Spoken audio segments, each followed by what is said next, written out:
Have you ever looked down at your hand one day to see red blockers of coating it? No?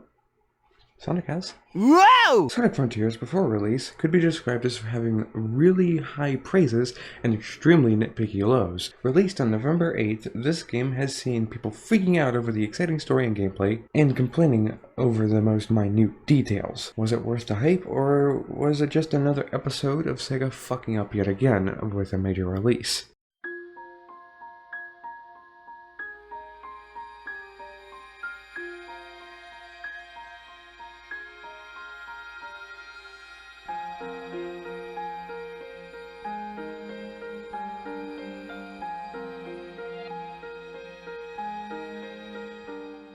Now, while I'll stray from spoilers as much as I can, I will warn you with a combination of this sound effect and letting you know both in text and in voiceover when to skip to avoid spoilers. I'll first cover the lead up to the game before I cover literally anything else. When the game was first announced, I heard through a joke a friend made that people thought the game looked like Breath of the Wild. While I conceded with the initial teaser, when the gameplay trailer dropped, the game looked more like the Xenoblade level from Smash for Wii U and 3DS. Like, seriously, look at this and tell me this doesn't look remotely like Xenoblade?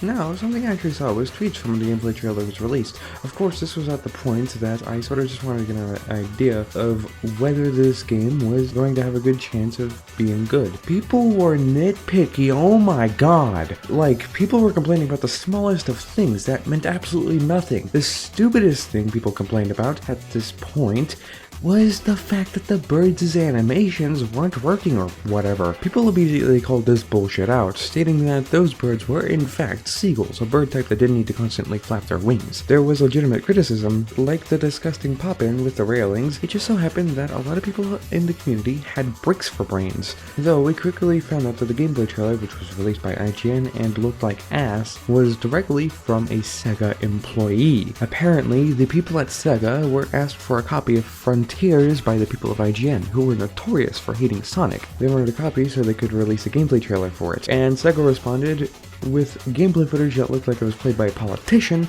and a threat. This fact, I swear, was swept under the rug because of all the cool things that came after it, but people weren't exactly happy with this when it was news. I remember being in the call with a friend when we found out about this, and I just lost it. I don't exactly remember what I said, but it wasn't pretty. Oh, I merely only saw the aftermath of this one a couple days before I pre-ordered the game. People were complaining about the new Sonic Team logo animation. What? Seriously, this was a point of controversy in the community. Someone even said the game needs to be released quicker because the Sonic fans were getting restless. And honestly, my thought is that this community gets so bored sometimes that even slightly changing the shade of blue Sonic is would make their blood pressure go through the roof. The story trailer released, showing off the premise of the story. I watched it and proceeded to live under an internet rock. Though, unfortunately, I use Twitter and follow people on there who are not just my friends, because Twitter is also the place I promote my videos, check on gaming related stuff, and look at some generic internet news. This meant I was following people who were Sonic fans, and they proceeded to share every post imaginable relating to Frontiers. This was cool for those who wanted to see them. I didn't. This meant I got a glimpse of when Sega allowed people to demo the game, and we got Green Hill Zone yet again, along with Sky Sanctuary. Apparently, they used the level design of the tutorial stage from Sonic Unleashed for the design of Green Hill, which at the time was kinda lazy, but is kind of cool looking at it now. I also saw a tweet at one point detailing that someone managed to steal the demo, which shocked literally everyone. I think it was eventually tracked down, if I remember correctly, but I can't remember. Honestly, the complaints relating to the demo were pertaining to the fact that they were yet again using Green Hill as a crutch, as it was the 5th time in a row they relied on this bit of nostalgia in a Sonic game. At this point, it's not nostalgic, it's fucking boring. Despite what they tried to do to explain that it was a thing called cyberspace, people didn't take it well at all, but I don't think Sega did anything about it. A Sonic IDW comic series was released, acting as a bit of a prologue to the game, along with a video referred to as the Knuckles prologue video. Not its actual name, but that's what people kept referring to it as. The video is a really good example on why people always say that Knuckles shouldn't be portrayed as stupid, and why people hated Boom's version of the poor guy. It also called back to, and somewhat reconnected back with, the adventure games. More on that later, though I have a bit to talk about when it comes to the story. Some people then started getting the game early, which is a horror you'd understand if you were like me trying to avoid everything relating to a game. Though, some people are nice enough to just give general reviews on the game, and that's a good policy. The game's good, it's really fun and engaging, and that's where it should stop. I said stop. So, after getting the game myself in physical form, because I'm one of those people, I did the usual procedure. Opened the case up, put the game into my Switch, started it up, nothing new. Because I pre-ordered the game, I did get this slip with a download code on it for additional items, so of course. I entered it in, and now the codes are dead. Also, probably because this is the second Switch game I got physically, so I don't know if this is just normal or not, but there's no fun graphic on the inside of this case like with Super Mario Maker 2. Let's tally up a point for Mario Maker 2 then. Starting the game, it was just the usual stuff. The people who made it were shown off, then it just shoots us to the main menu. Well, alrighty then. Hitting new game brings up something I've never seen in a Sonic game before. Difficulty settings and playstyle settings. This is honestly kinda cool. You can choose which difficulty setting and which playstyle setting suits you depending on whether you're a pro gamer or are a newbie to gaming in general and this is your first game. The intro cutscene then plays to give us some context as to how we got onto the island and why Sonic, Tails, and Amy are all split up. After that, we're then dropped into cyberspace Green Hill, of which we quickly escape from, and are dropped into the Starfall Islands, our main location for the entirety of the game. We're put precisely in a location where we can get a feel for the controls, and learn the basics of the game. The feel of Sonic is less stiff than I expected, but I like that, as it allows me to take corners more reliably than in other games. I've certainly felt a worse controlling Sonic game, and ones that I've controlled better. The fighting, in particular, reminds me of Sonic Unleashed's Werehog stages, when you encounter a bunch of enemies. I know Unleashed gets flack for one stupid reason or another, but seriously, the fighting feels similar enough between the two to not feel identical, but to at least share a base. Frontiers feels more refined and complex, while Unleashed is a good first try. Speaking of, when playing the game, I couldn't really shake the feeling that there could have been more ideas taken from Unleashed. Yes, Sonic has been gimped to hell and back, but this red and black code stuff on Sonic, making him weaker or whatever, you can't tell me they didn't draw some inspiration from our lovable fuzzy Werehog without evidence from the development team. A neat detail I found out is now Sonic doesn't have to rely on rings and enemies to replenish his boost gauge. Now it replenishes on its own. This is honestly better in my opinion. I find it really annoying in Generations when I run out of boost and have to find a bunch of rings or one of the thousands of enemies on a given level. In Frontiers, all I have to do is wait a moment and then I can boost again. This removes the reliance on rings, which means rings are useless aside from the protection they give from enemies, but they did do something to compensate for stripping this unnecessary reliance. They made you gain a massive boost of speed if you max out your rings. Yes, max out. You no longer have infinitely deep pockets, they're just comically large. I simply like this idea, and maxing it out gives an incentive to explore and collect everything. Now it's not a boring experience of being forced at gunpoint to explore the island. I actually want to do so I can fill my stupidly large pockets to go at below light speed. I can almost feel the contradiction hitting me in the face. Though, back with the changes that they did to the boost, to make room for the fighting mechanics in Sonic Frontiers, they had to change how Sonic's controls were mapped on a controller. Instead of boost being on this face button, which is the Y on a Joy-Con or Pro Controller for Nintendo Switch, they moved it to the right trigger. This allows you to move the camera around and do fighting combos on the fly instead of having to worry about contorting your hands that would come from having boost on one of the face buttons. While at first I didn't particularly like this mapping, it quickly grew on me and now I find it weird whenever I go back to Generations, Unleashed or whatever and find out that I have to use the face buttons. It just feels more natural with the trigger, you know? The only downside of this mapping is whenever I fight Squid, I have to put my middle finger on the trigger and my index fingers on the bumper buttons,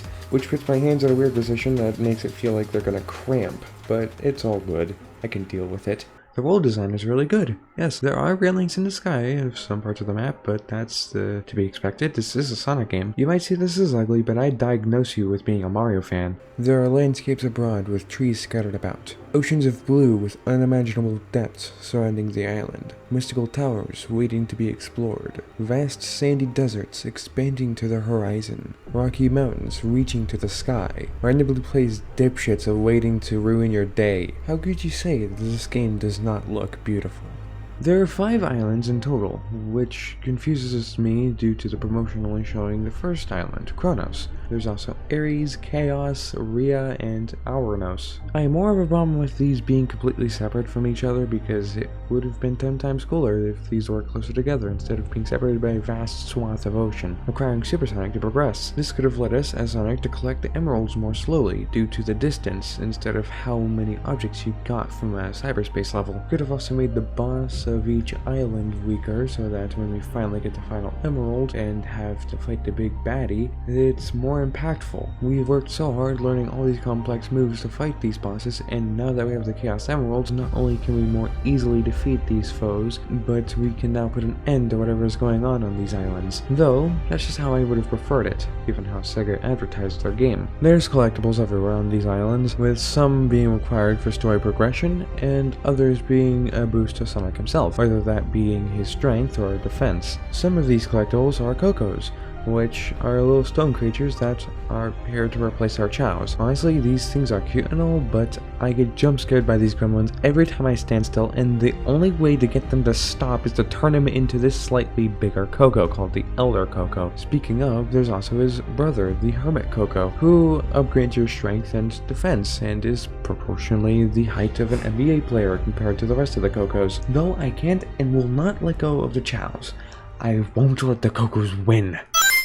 Spoiler warning, go to 1417. Onto the story, Sonic and his friends get stranded on an island. Tails and Amy are kidnapped because we needed not 1 but 2 damsels in distress. Sonic eventually finds and frees Amy, but not fully. She's still somewhat trapped because this kaiju looking dude, referred to as a Titan, has something to do with it. Sonic then comes across emo Hot Topic girl who's called Sage and controls the Titan. She's not too fond of Sonic. Turns out she's working for Eggman, who's trapped in cyberspace, some weird second simulation dimension thingy, and eventually then starts to doubt Eggman and starts sympathizing with Sonic. We soon find out that Sage is Eggman's daughter, whom of which he built. Sonic finds and somewhat rescues Tails and Knuckles, using the 7 Chaos Emeralds to defeat each Titan on the first 3 islands. On the 4th, deactivates these towers, and while deactivating them, we learn that the ancient race that once inhabited these islands were from another planet. And oh my god, is that Chaos from Sonic Adventure 1? They had to flee their home and ended up on Sonic's world. The Chaos Emeralds came from this ancient civilization's home planet. Where the Master Emerald came from is a mystery. They used the Chaos Emeralds as a form of energy, and eventually they were wiped out by the thing that destroyed their home planet, leaving the Chaos Emerald and Master Emerald to eventually fall into the Knuckles tribe's hands, with Chaos, the last remaining member of the Ancients, wiping them out quickly soon after. Back in the present, the voice that Sonic has been hearing throughout the game is freed by the towers being deactivated, so are Sonic's friends, and even Eggman. The consequences being that now Sonic has been overcome by cyber corruption, meaning he's now stuck between dimensions. Yeah, this is why you back up your files, kids. Sonic's friends sacrifice themselves back to the void of the cyber dimension to relieve Sonic of his corruption, and Sonic and Eggman, in the first time in almost 2 decades, team up to defeat the greater evil, whatever this voice is. This is all to the dismay of Eggman. While Robotnik tasks Sage to collect the Chaos Emeralds, due to her distrust of Eggman's plans, she leaves Sonic to do it instead. We gather up the emeralds, with Eggman supplying the final one, and we go super and have one of the weakest final bosses in a Sonic game ever. Even Sonic Forces, better known as "Get that thing away from me!" is more impactful, because at least you are finally done with this garbage. After this boss fight, we have some quick time events, a thing I won't even spoil in the spoiler section, because it's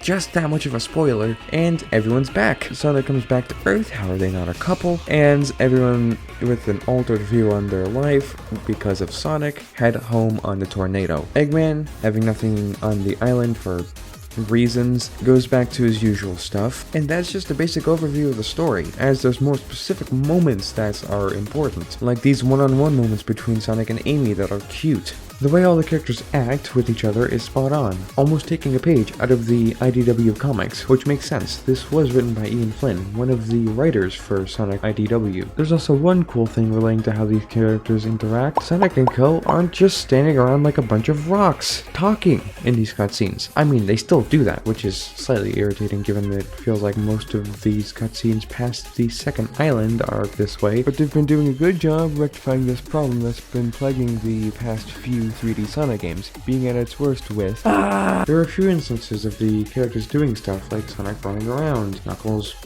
being Knuckles, Tails inspecting stuff, Amy comforting one of the Cocos or whatever. And I found it really humorous when at the end of their conversation, if Amy tells Sonic something when he runs off, he just circles around her and stops to respond only to shoot off again. Just the way these two talk really shows how much they care for each other. Same can be said with Sonic's other friends. Knuckles and Sonic mess around with each other like they've actually known each other for longer than 5 seconds, unlike how it felt with previous Sonic games. Sonic and Tails legitimately feel like they have that big brother little brother relationship, and the callbacks to the previous Sonic games, like the mention of Tails breaking Sonic out of prison in SA2, and how Tails saved Station Square in SA1, or in the case of Knuckles, all the general callbacks to Sonic 3 and K. You make this feel like they're all actually friends who have history, and that they are all in a big whole world, instead of how it feels in other games where it's obvious the world is just what the developers made for the player to run around in. Of course, it also somewhat felt like they were just going, hey, you remember this game? It truly and honestly feels like this is a cast from the adventure games. In fact, this feels like an adventure game itself. I don't know how I managed to get the feeling of Unleashed and the adventure series from Frontiers, but I did. It's probably because of the way everything is structured, with Eggman using something or someone for his evil deeds only for his plan to go completely haywire, and Eggman and Sonic having to team up to stop the world from being destroyed. It feels very adventure-y, while at the same time, the fighting mechanics and ride glitchy stuff feeling very Unleashed. I don't know if this was intentional by the team, but if it was, they did it very well. So, what do I think of the game?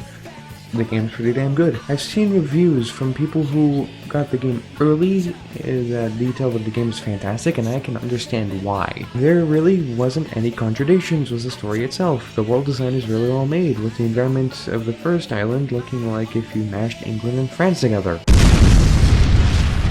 Oh. The rest of the islands, though, look either like riffs on the first, as is the case with the fourth and fifth ones, or is a generic desert that looks like it's from Ratchet and Clank, as is with the second one. The third island is okay. The story is awesome. The way Sonic plays is loose yet stiff enough to keep it from going into icy territory, and the fighting is simple but fun. All in all, Sonic Frontiers is great. Not much really to complain about. Pick up the game if you have the money and don't have much to do over the weekend, because it'll take you a while to complete this game. If you're not looking for a good Sonic game though, but instead an example of Sega screwing up, then might I direct you to my Origins video, where I compare it to Sonic Classic Collection. Though I will question one aspect of Frontiers.